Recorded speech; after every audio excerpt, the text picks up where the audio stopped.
What's going on, everyone? Week 4 has wrapped up in the NFL, and you know what that means. As always, I'm coming at you with my Week 5 waiver wire pickups, so let's get right into it. Looking at our list of quarterbacks, first we have Blake Bortles, who this last week versus the Jets put up 388 yards passing, 2 touchdowns, 1 interception, along with 3 rushes for 28 yards. And look, Bortles has never been a model of consistency. But what does seem to work for him is when he gets a combination of 2 things, one of which is playing a subpar defense, and then the second is whenever that Jacksonville Jaguars run game can have a above average day, because these 2 things really allow the pressure to be taken off Bortles, and he can find those open receivers for some big plays through the air. And this week, the Jaguars get the Kansas City Chiefs, who up until now, they've struggled defending the pass. We've seen it week in and week out. And even this last week versus the Denver Broncos, the Broncos had some success on the ground. And the fact of the matter is, I think Blake Bortles is going to be able to take advantage of that. I think the Jaguars offense is going to be able to take advantage of that. I don't necessarily see Bortles passing for close to 400 yards, but I can see, mid 300 yard game, lower 300 yard game, somewhere in that range. And again, similar, 2 touchdowns, maybe a pick. But with all these buys coming up, I think Bortles versus the Chiefs can have the ceiling and the potential of being a nice waiver wire pickup in a nice quarterback stream. Next up, I've got Alex Smith, who coming off of his bye week, if he's available, go ahead, invest a pick in him because he's facing the New Orleans Saints defense, who for the most part haven't showed up this season. I realize maybe they clamped down on the Giants a little bit this last week, but I really do think that the Redskins offense is more well balanced than that of the Giants. And the last time we saw Alex Smith play, he put up 220 yards passing, 2 touchdowns, 1 interception versus the Green Bay Packers in a rainstorm. Now, I realize these aren't numbers that jump out at you, but if you go back to that game, the game script didn't call for Alex Smith having to air it out. The Redskins pretty much got the lead in that game. They wanted to go ahead, run clock off. Adrian Peterson was having a good day. I think that's why Alex Smith didn't have those big numbers that he can at certain points in time. And I think he will be able to have these type of numbers aerially versus the New Orleans Saints in what I see being a high-scoring affair where the Redskins are more likely to be having to come back from behind, which again will precipitate a good passing attack from Alex Smith and the Redskins, who I feel comfortable starting in Week 5. The last name on this list, I've got Marcus Mariota, who this last week in an impressive win versus the Philadelphia Eagles put up 344 yards passing, 2 touchdowns, 1 interception, along with 10 rushes for 46 yards and a rushing touchdown. Now, look, this week the Titans get the Buffalo Bills, who I've been saying it from the start of the season. The Bills are going to precipitate favorable matchups. And don't look at that Minnesota game. I do think that was a fluke, and we kind of saw it this last week versus the Green Bay Packers where the Bills got shut out offensively. And I think it can be a similar type of situation. I don't necessarily anticipate a shutout, but I do anticipate a good performance from the side of the Tennessee Titans, starting with Marcus Mariota all the way to the wide receivers and all of that going down to the defense as well, which, spoiler alert, might show up a little bit later as well. Transitioning to our running backs here, the name that we have to start with is TJ Yeldon, because if someone in your leagues went ahead and dropped him considering that Leonard Fournette was returning, well, it might have been a premature drop because the fact of the matter is Leonard Fournette injured that hamstring again. So the reports are he's going to miss at least the 2 weeks that he missed previously, which means TJ Yeldon is now yet again a viable starting running back. In this last week versus the New York Jets, Yeldon had 18 rushes for 52 yards and a touchdown, along with 3 receptions for 48 yards and a receiving touchdown.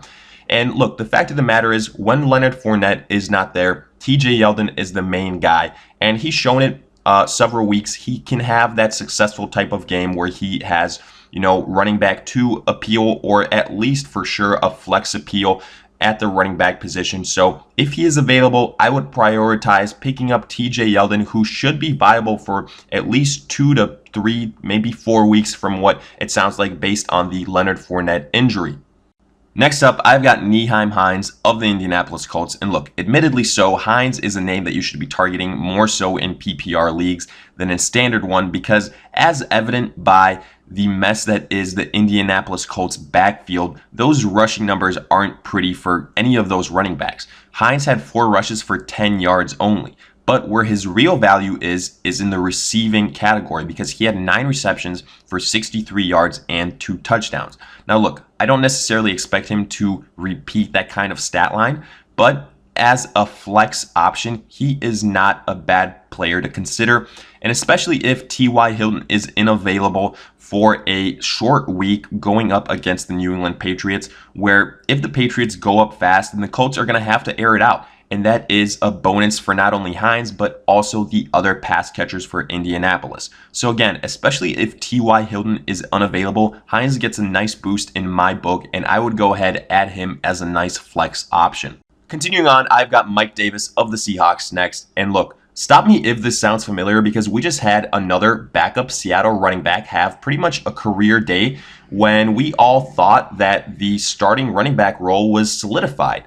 Well, that wasn't quite the case, and after that late Chris Carson injury scratch, we thought, okay, maybe it'll be Rashad Penny that finally has a breakout game. No, that wasn't even close to being the case because it was the Mike Davis show. He had 21 rushes for 101 yards, 2 touchdowns, and 4 receptions for 23 yards. Those are running back one type of numbers. And this even more so muddles the waters when it comes to who is going to be the starting running back for the Seattle Seahawks. Up until last week, it was Chris Carson, and he had that momentum. Now, it's anyone's guess. And the fact of the matter is, the Seattle Seahawks have had that tendency of going and riding the hot hand. Right now, that's definitely Mike Davis. We don't know the injury status of Chris Carson moving forward. Rashad Penny at this point looks droppable. So Mike Davis is a name for the Seattle Seahawks that you have to know and pretty much are forced to own. We don't know what's going to happen. It's very possible that Mike Davis, if Chris Carson is healthy, just goes back into the running back 3 role, but it's also very possible that he now owns that starting running back role, and for that reason, he's a guy that you, again, have to invest a pickup in.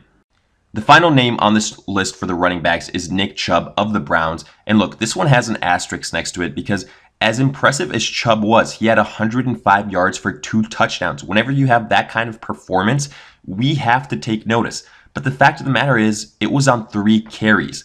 And that's, alarming, impressive, whatever you want to call it, but not sustainable when it's all said and done. Because he pretty much put up those big yards in 2 big chunk plays. And now, like I said, it was definitely impressive, but that starting job still belongs to Carlos Hyde. I don't think he's in any danger of losing it. I do anticipate Chubb's usage to go up a little bit because he was that impressive, but the fact of the matter is right now, Chubb would be a guy that I invest a waiver wire pick in some deeper leagues if I'm a Carlos Hyde owner as a potential handcuff. And Chubb is someone that I see as the season goes on, he'll get some more opportunities. But for now, he seems like a deeper league stash. Looking at our wide receivers next, we start with Keke Coutee of the Houston Texans, who was on nobody's radar, is going to be available pretty much in all your leagues, no matter what. And in his debut, he had 11 receptions for 109 yards. That's an incredible performance. Now look, albeit this was after Will Fuller exited that game, so Coutee pretty much became the wide receiver number 2 option for Deshaun Watson, but still, he looked very capable and he looked like he had that chemistry with Deshaun Watson. These are all things in his favor. The big question is, what is going to be the health status of Fuller moving forward? Now, reports are that he could have returned in that game if he wanted to, supposedly. So that makes me think he will be available for week 5. But it's hard to imagine that Coutee won't be incorporated more in that offense after that type of performance. And we've seen it before with Fuller. He struggles sometimes to stay healthy for the entirety of the season. So if I'm a Will Fuller owner, I would definitely invest a pick in Coutee. Next up, I've got Dede Westbrook of the Jacksonville Jaguars, who put up 9 receptions for 130 yards. And look, the fact of the matter is, again, similar to the reasoning for Blake Bortles, Westbrook faces a Chiefs secondary that has struggled throughout this entire season, and that means a favorable matchup. If Bortles can have a good day like I think he should, then Westbrook is a very viable option. He's the more likely wide receiver to still be available compared to his teammate in Keelan Cole. And the fact of the matter is that Westbrook has put together a couple of low-key, very productive games. So if available, he's a guy that I would roll out this week due to the matchup primarily. The last wide receiver on this list is Ryan Grant of the Colts, who put up 5 receptions for 64 yards versus the Texans. And look, similar to the reasoning for Hines, you have to go ahead and give Grant a boost in the wide receiver category. Compared to him and Chester Rogers, I anticipate Grant being the guy that would potentially replace T.Y. Yeldon if he is unavailable. And again, on a short week where T.Y. has to make a quick turnaround, I wouldn't be surprised at all if he is unavailable for Thursday night versus the Patriots. So if I'm you, I would go ahead, take a chance on Ryan Grant, who I think will be T.Y. Yeldon 2.0 if that is the case and Yeldon is unavailable. Getting to our tight ends next, this is going to be an interesting positional group because unfortunately we saw several injuries here. Gronk tweaked something in that short turnaround. Is he going to be available? O.J. Howard set to miss between 2 to 4 weeks supposedly. And then obviously the Tyler Eifert injury, brutal. He's going to be out for the entire season. Unfortunately so. He was just starting to get it going. But we have to react. And the first guy that I want to start with is Tyler Kroft, the backup of the aforementioned Tyler Eifert, the guy that I think will go ahead and win that starting tight end job. Because in 2017, when Eifert was again unavailable, Kroft had a very productive season. And he's got that previous experience. He's proven. He's got that chemistry with Andy Dalton and an offense that seems to be much improved in 2018 compared to 2017. Andy Dalton doing a better job of airing it out. I think Kroft emerges as the go-to tight end. And for the remainder of the season, I would go ahead, prioritize adding him because without Eifert, to me, Kroft becomes a top 10 tight end.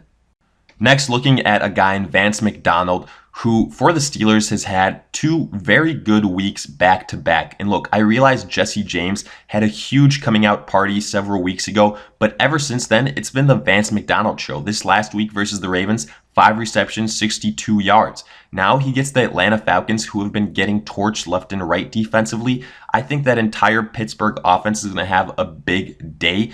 All those pass catchers, including Vance McDonald, if he is available, go ahead, pick him up and insert him in your lineups. That's how favorable of a matchup he has, and he should be a guy that you can start and not worry about in week 5.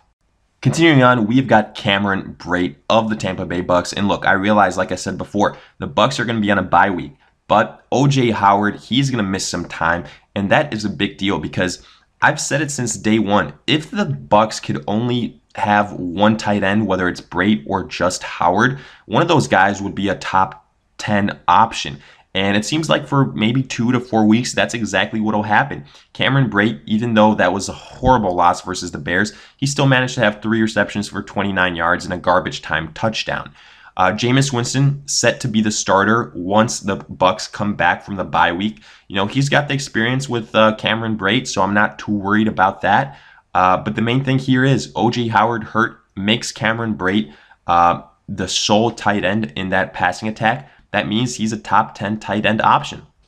Our last tight end on this list is Greg Olsen of the Panthers. And look, I realize this might be more of a stash at this point in time, more of a speculative ad, but the fact of the matter is, with every single week that progresses in the NFL, the closer Greg Olsen gets to returning. Might not be this week, might not be the week afterwards, but it seems like it'll be sooner rather than later. Those are all of the reports coming out of Carolina. The speculation is within maybe 1, 2, 3 weeks at the most, Greg Olsen will be returning. If I had to guess, I would say between 1 and 2 weeks, which would make this a good time for you to go ahead and add Greg Olsen unopposed. Because let's be honest, once he returns, he is going to be the favorite passing target of Cam Newton, as he has always been. He was being drafted somewhere as the number 5 tight end off the board at the start of the fantasy season. And look, I don't necessarily think he's going to return to that kind of production, but even if there is a small chance of that, he is worth going and taking a flyer on. Just based on previous production in the last 3 to 4 years, we know Greg Olsen, when healthy, is an elite tight end. He said that he's much further along in that comeback compared to last year. So again, based on that, I would go ahead, take a flyer on Greg Olsen, because he could turn out to, if all those reports are true, be a viable tight end moving forward. Now getting to our much anticipated defenses, we start with the Carolina Panthers, who coming off of the bye week are well rested, and they're going to face the New York Giants, who have had their struggles on that offensive line, unfortunately so. And the Carolina Panthers defensive line has looked good so far this season. I do anticipate this being a nice potential matchup for the Panthers. Look, the Giants definitely have their share of playmakers with Odell and Saquon Barkley, but when it's all said and done, I do think the Panthers will be able to, at home, limit the Giants to no more than 20 points and get a couple turnovers off of Eli Manning, getting you somewhere between 7 to 10 fantasy points. Next, I've got the Baltimore Ravens, who are going to be taking that defense to Cleveland to face Baker Mayfield in a divisional game. And this last week, that Ravens defense was pretty impressive versus the Pittsburgh Steelers in Pittsburgh. I think they can do the same, and if not more, versus the Browns and the rookie quarterback, because we saw it with Baker. Look, as electric as he is still a rookie. He'll make some poor choices. He'll stay in the pocket too long. And I think the Baltimore Ravens defense is the type of defense that can capitalize on that. I expect them to get several turnovers in this game and ultimately to win the matchup overall. The last defense on this list is one that I hinted at, and that is the Tennessee Titans.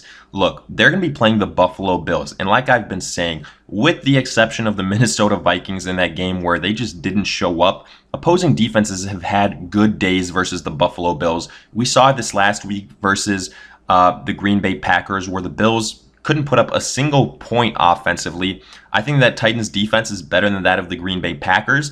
Now, I don't anticipate another shutout completely, but ultimately, I do anticipate the Titans getting a victory and having a solid defensive performance as well.